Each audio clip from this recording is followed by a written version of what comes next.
নমস্কার, আমি আপনাদের জয়দেব শাস্ত্রী। কি করে আপনি কোটিপতি হবেন, কোটিপতি কিভাবে হওয়া যায়, জ্যোতিষশাস্ত্রের দৃষ্টিতে আজকে বিচার করব এক অনবদ্য জিনিস। এই আলোচনাটি হবে গভীর, কারণ এটি কেবল অর্থের যোগ নয়, বরং ভাগ্য, কর্মফল, গ্রহের সাম্য, রাশির বৈশিষ্ট্য, ঘরের গভীর প্রভাব নিয়ে। অনেকে বলে, দাদা একটু আর্থিক কিছু নিয়ে করো না। আর্থিক করব, কিন্তু সেটা করবো আপার লেভেলে। ভাগ্যবান কোটিপতির জন্ম জ্যোতিষ মতে পুঙ্খানুপুঙ্খানু বিশ্লেষণ দেবে জয়দেব শাস্ত্রী। দেবে আজকে আজকে যে বিষয় নিয়ে আলোচনা করব কোটিপতি নিয়ে, তাহলে তোমরা কেন স্কিপ করবে? করছো না? না, একটা মিনিটের জন্য চোখ সরাতে পারবে না। কোটিপতির কার্মিক রূপরেখা শুধু অর্থ নয়, ধনের পিছনে দায়বদ্ধতা। জ্যোতিষ বলে ধন এমন কিছু নয় যা শুধু আপনি উপার্জন করেন, এটি পূর্বজন্মের পূর্ণ সদ্গতি ও কর্মপথের ফল। জন্মকুণ্ডলিতে সেই ধন কোথা থেকে আসবে, কিভাবে আসবে এবং টিকে থাকবে কিনা, সবই আজকে বলবে জয়দেব শাস্ত্রী, সবই বলবে। তাই শুনতে থাকো, খাতা পেন নিয়ে বসো, রেকর্ডিং করো। কোন ঘর কোটিপতি হওয়ার মূল চাবিকাঠি? সেকেন্ড ঘর পরিবার ও জমাকৃত অর্থের ঘর। এখানে যদি বৃহস্পতি, বুধ বা শুক্র থাকে এবং পাপ গ্রহ থেকে মুক্ত থাকে, তাহলে ব্যক্তি পরিবার থেকেই ধনী হয় বা নিজেই সমৃদ্ধ গড়ে তোলে। পঞ্চম ঘর পূর্বজন্মের পুণ্য, বুদ্ধিমত্তা, বিনিয়োগ যোগ। এই ঘরের বৃহস্পতি, বুধ, শুক্র বা রাহু শুভ প্রভাব থাকলে শেয়ার বাজার, সিনেমা, মেধা নির্ভর ব্যবসা থেকে সম্পদ আসে। নবম ঘর ভাগ্য, ঈশ্বর কৃপা ও উচ্চ পদ। এখানে বৃহস্পতি বা সূর্য থাকলে ব্যক্তি অল্প পরিশ্রমেই বহু সম্পদ লাভ করে, গুরুজন ও আইনি পথে সুরক্ষা পায়। বুঝলে?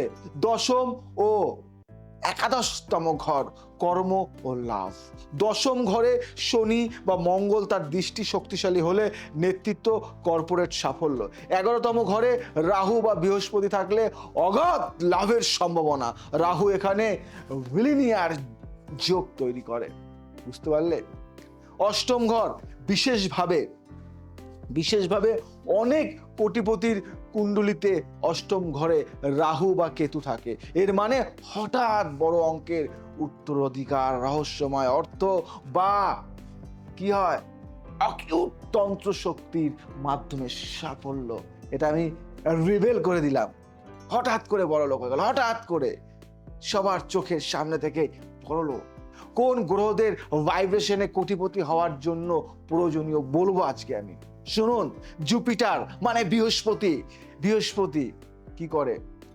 ধন কারক, অর্থের প্রবাহ ঘটায়, ঐশ্বর্য ও ঐতিহ্য এনে দেয়। বৃহস্পতি শুভ হলে স্বয়ং ধন দেবতা আশীর্বাদ করেন। শুক্র ভেনাস কি করে? বিলাসিতা, arts, film, band, perfume, glamorous, এসব জগতে কোটিপতির পিছনে শুক্রের শক্তি থাকে। জানো কি এটা? রাহু কি করে? রাহু অপ্রত্যাশিত সম্পদ, ভিলিনিয়ার যোগ, ব্র্যান্ড বা ইন্টারনেট বিজনেস, ধন লাভ।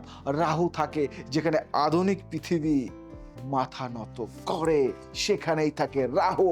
যেখানে আধুনিক পৃথিবী মাথা নত করে, সেখানে থাকে রাহু। শনি কঠোর পরিশ্রম ও দীর্ঘমেয়াদী প্রতিষ্ঠার প্রতীক। শনি সহ্য করে পরে পুরস্কার দেয়। স্লো ভিলিনিয়ার বানায়। শনি যোগ দেয়। শনি আগে পরিশ্রম করাবে, আগে মারবে, উত্তক্ত করবে, শেষ করে দেবে, তারপরে টেনে তুলবে, শীর্ষে পৌঁছাবে। কোন রাশির জাতকদের চোখে থাকে ধনলাভের বীজ? কোন রাশির জাতকদের চোখে থাকে ধনলাভের বীজ? বৃষ, শুক্রের রাজ্য সম্পত্তি, বিলাসিতা ও জমির সাথে সংশ্লিষ্ট প্রকৃতির বা প্রাকৃতিক ধনভাগ্য।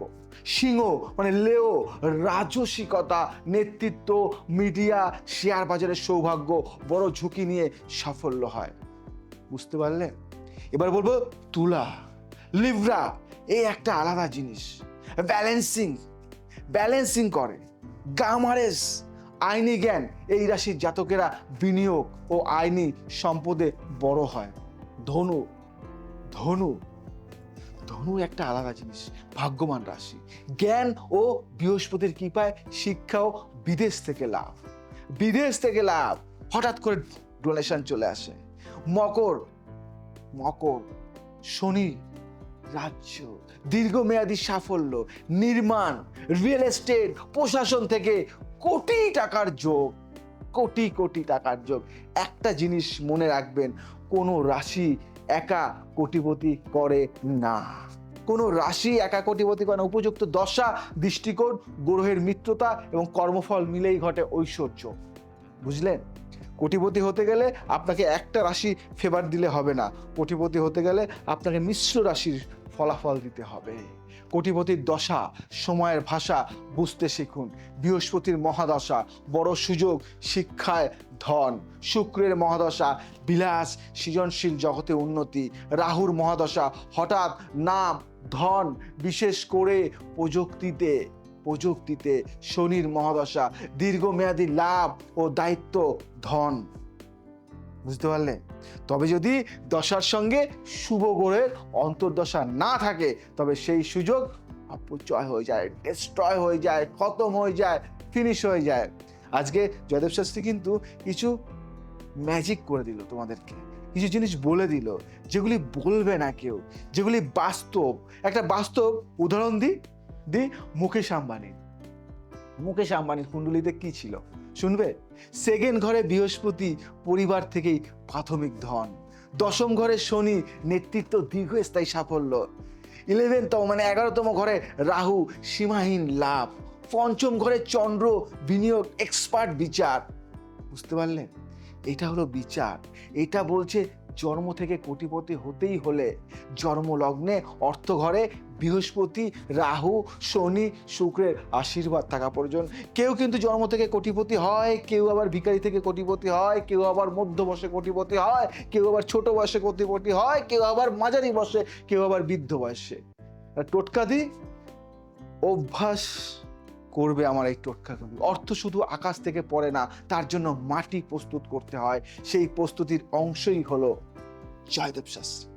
ইয়েস, জয়দেব শাস্ত্রী দেখায়, পথ দেখায়, রাস্তা দেখায়। বৃহস্পতির কৃপা পেতে প্রতিদিন গরিব শিশুকে খাবার দিন।